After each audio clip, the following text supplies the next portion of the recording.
Bonjour à tous, un nouvel épisode de notre série Gouvernance multi-hybride cloud.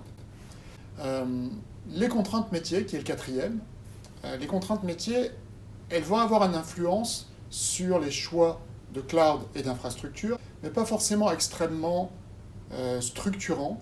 On voit que finalement, il y a des métiers totalement différents qui retrouvent les mêmes besoins de topologie et de structure et de type de service de cloud. Donc, il y a quand même des vraies contraintes de type certification métier. Je suis dans les good products, comme disent les Américains, il me faut une certification GXP. Je suis dans la finance, je vais avoir besoin très probablement d'une certification PCI DSS. Les données de santé, voilà. Donc ce type de besoins sont des besoins réels.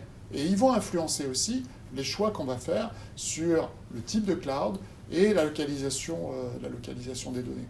Mais il y a aussi d'autres besoins métiers qui vont influencer le choix des types de cloud et des types de fournisseurs et des types de services. Par exemple, bien évidemment, le niveau de service.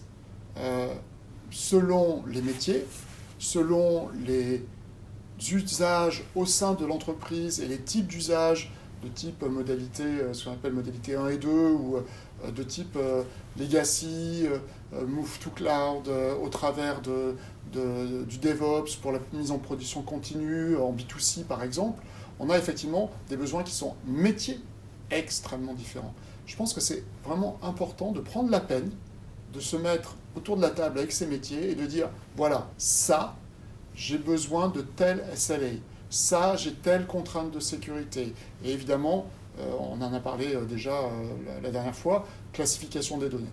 Tous ces sujets-là sont clés et on voit bien à quel point le métier et les métiers au sein de l'entreprise vont influencer sur la structure et les décisions autour du cloud.